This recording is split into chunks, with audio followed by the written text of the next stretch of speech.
दोस्तों, आप सभी का हमारे चैनल में स्वागत है। हम लोग पढ़ रहे हैं गदल कहानी। तो नेक्स्ट 3-4 भाग हमने पढ़ लिया है। अभी आगे जो कहानी बची हुई है 6वें भाग में हम लोग पढ़ने वाले हैं। तो प्लीज़ आप लोग जो वीडियो न देखे होंगे तो फर्स्ट, सेकंड, थर्ड वीडियो आप लोग देख लीजिएगा। अगर चैनल और कहानी यूजफुल लगती है पढ़ने का तरीका बताने का, तो प्लीज़ चैनल को लाइक चैनल सब्सक्राइब करिएगा। Thank you. चलिए कहानी को पढ़ना स्टार्ट करते हैं 6ठे भाग में।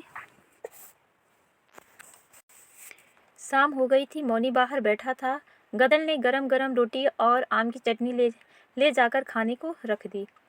बहुत अच्छी बनी है, मौनी ने खाते हुए कहा। बहुत अच्छी है। गदल बैठ गई। कहा, तू एक ब्याह और क्यों नहीं कर लेते अपने उम्र लायक। मौनी चौंका। कहा, एक की रोटी भी नहीं बनती।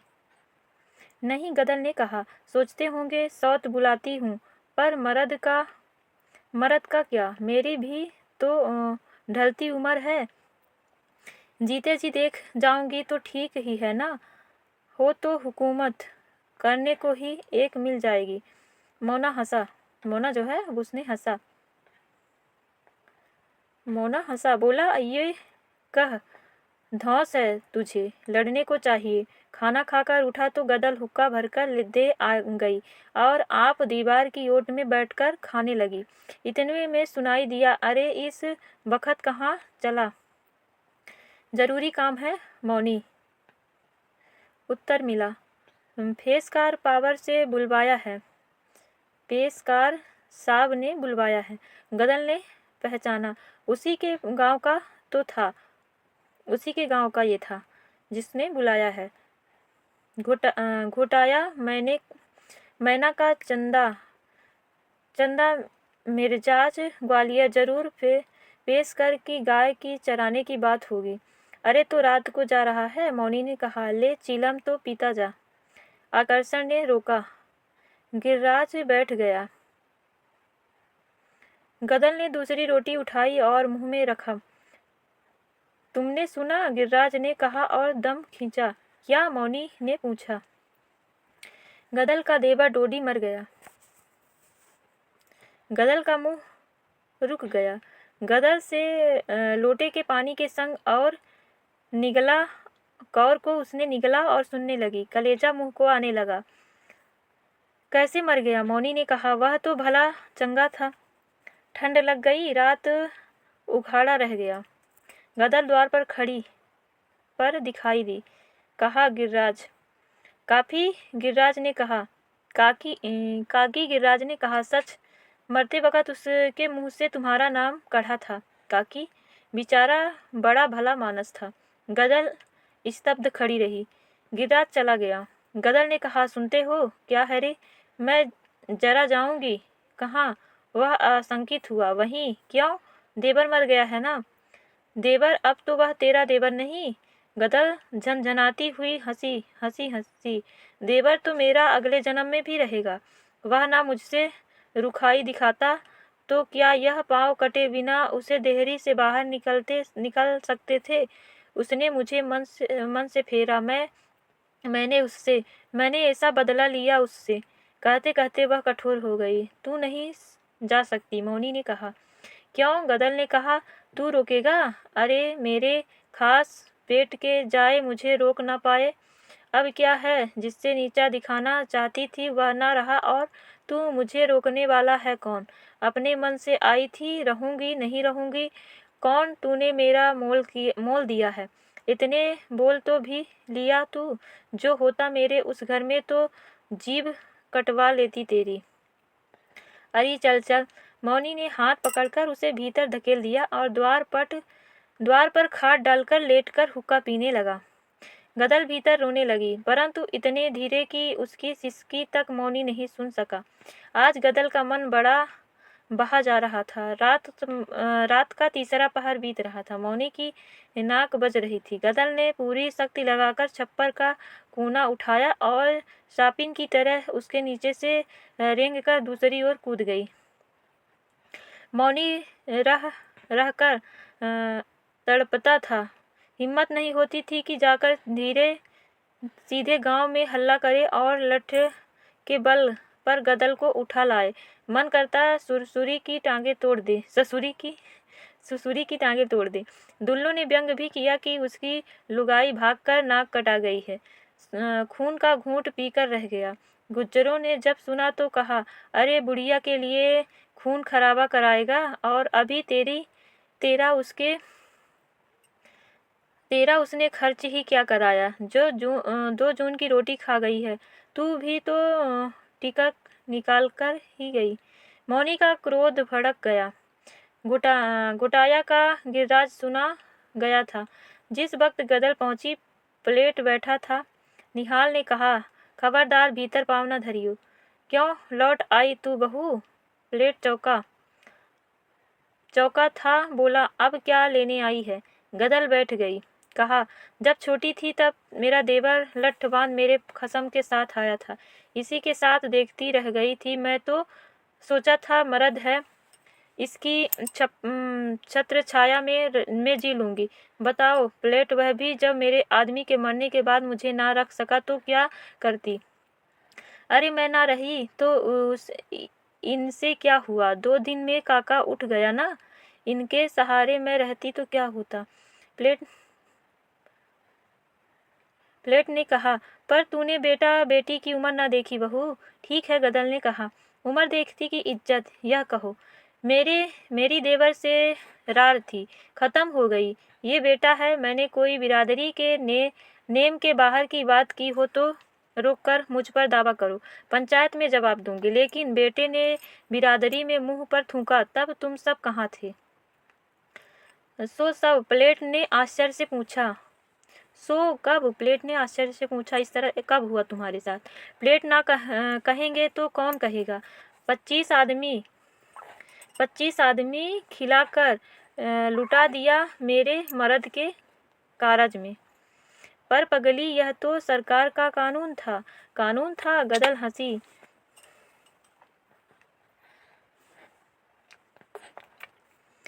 कानून था? गदल क्या करती है? हंसती है। कानून? गदल हंसी। सारे जग में कानून चल रहा है प्लेट। दिन दहाड़े भैंस खोलकर लड़ाई जाती है, मेरे ही मर्द पर कानून था? यूं ना कहोगे? बेटे ने सोचा। दूसरा अब क्या धरा है? क्यों पैसा बिगाड़ते हो कायर कहीं की? निहाल गरजा, कायर? हम कायर, तू सिंधनी? हाँ, मैं सिंधनी। गदल तड़पी, बोल उठी। बोल, तुझमें है हिम्मत? बोल। वह भी चिल्लाया, जा बिरादरी कारज में न्योता दे काका के। गदल ने कहा। निहाल सकपका गया, बोला, पुलिस? गदल ने सीना ठोंककर कहा, बस लुगाई बकती है। प्लेट ने कहा, गोली चलेगी तो? गदल ने कहा, धर्म धुरंधरों ने तो डूबो ही दी, सारे गुजरात की डूब गई। माधो अब किसी का सहारा नहीं, कायर ही कायर बसे हैं। फिर अचानक कहा, मैं करूंगी प्रबंध। तू? निहाल ने कहा। हाँ मैं। और उसकी आंखों में पानी भर आया। जब वह मरते वक्त तेरा नाम ले गया है ना, तो उसका प्रबंध मैं ही करूँ। मेरा नाम ले गया है ना, तो उसका प्रबंध भी मैं करूँगी। मौनी आश्चर्य में था। गिरिराज ने बताया कि कारज का जोरदार इंतजाम है। गदल ने दरोगा को रिश्वत दी, वह इधर आएगा ही नहीं। गदल बड़ा इंतजाम कर रही है। लोग कहते हैं उसे अपने मर्द का इतना गम नहीं हुआ था जितना अब लगता है। गिरिराज तो चला गया, पर मौनी में विष भर गया था। उसने उठते हुए कहा, तो गदल तेरी भी मन की होने दूं? सो गोला का मौनी नहीं। दरोगा का मुंह बंद कर दे। उससे भी ऊपर एक दरबार है। मैं कस्बे में बड़े दरोगा से शिकायत करूंगा। कारज हो रहा था ना, बातें बैठती जीमती उठ जाती और कढ़ाव से पुए उतरते बाहर मर्द इंतजाम कर रहे थे, खिला रहे थे। निहाल और नारायण ने लड़ाई में हंगामा नाच बेचकर जो घड़ों में नोटों की चांदी बनाकर डाली थी, वह निकाली और बोहरे का कर्ज बढ़ा। पर डाक में लोगों ने कहा, गदल का ही बूता था। बेटे तो हार बैठे थे, कानून क्या बिरादरी से ऊपर है। गदल थक गई थी, औरतों में बैठी थी। अचानक द्वार में से सिपाही सा दिखा, बाहर आ गई। निहाल सिर झुकाए खड़ा था। क्या बात है दीवान जी? गदल ने बढ़कर पूछा। स्त्री का बढ़कर पूछना देख दीवान सक पका गया। निहाल ने कहा, कहते हैं कारज रोक दो। सो कैसे? गदल चौंकी। दरोगा जी ने कहा। दीवान जी ने नम्र उत्तर दिया। क्यों? उससे पूछ कर ही तो किया जा रहा है। उसका स्पष्ट संकेत था कि रिश्वत दी जा चुकी है। दीवान ने कहा, जानता हूँ दरोगा जी तो मेल मुलाकात मानते हैं, पर किसी ने बड़े दरोगा के पास शिकायत पहुंचाई है। दरोगा जी को आना ही पड़ेगा। इसी से उन्होंने कहलवा भेजा है कि भीड़ छांट दो, वरना कानूनी कार्रवाई करनी पड़ेगी। क्षण भर गदल ने सोचा, कौन होगा वह? समझ नहीं सकी। बोली, दरोगा जी ने पहले नहीं हो सोचा यह सब अब बिरादरी को उठा दें। दीवान जी तुम भी बैठकर पतल परोसवा लो, होगी सो देखी जाएगी। हम खबर भेज देंगे, दरोगा आते ही क्यों हैं? वे तो राजा हैं। दीवान जी ने कहा, सरकारी नौकरी है, चली जाएगी, आना ही होगा उन्हें। तो आने दो। गदल ने चुभते स्वर से कहा, सब गिरफ्तार कर लिए जाएंगे, समझी? राज से टक्कर लेने की कोशिश ना करो। अरे तो क्या राज बिरादरी से ऊपर है? गदल ने तमक कर कहा, राज के पीछे तो आज तक पिसते हैं, पर राज के लिए धर्म नहीं छोड़ देंगे। तुम सुन लो, तुम धर्म छीन लो तो हमें जीना हराम है। गदल ने पांव से धकेलते हुए धरती चल गई। 3 पाते और उठ गई। अंतिम पात थी। निहाल ने अंधेरे में देखकर कहा, नारायण जल्दी कर, एक पात बची है ना? गदल ने छप्पर की छाया में से कहा, निहाल गया। डरता है? गदल ने पूछा। सूखे होठों पर जीभ फेरकर उसने कहा, नहीं। मेरी कोख की इलाज करनी होगी तुझे। गदल ने कहा, तेरे काका ने तुझको बेटा समझकर अपना दूसरा ब्याह नामंजूर कर दिया था, याद रखना, उसके और कोई नहीं। निहाल ने सिर झुका लिया। भागा हुआ एक लड़का आया। दादी, वह चिल्लाया। क्या है रे? गदल ने सशंक होकर पूछा। पुलिस हथियार बंद होकर आ रही है। निहाल ने गदल की ओर रहस्य भरी दृष्टि से देखा। गदल ने कहा, पात उठाने में ज्यादा देर नहीं है, लेकिन वे कब मानेंगे? उन्हें रोकना होगा। उनके पास बंदूक है। बंदूक हमारे पास भी है निहाल। बंदूक ने गदल ने कहा, डांग में बंदूक की क्या कमी? पर हम फिर आएंगे क्या, खाएंगे क्या? जो भगवान देगा। बाहर पुलिस की गाड़ी का भोपू बजा।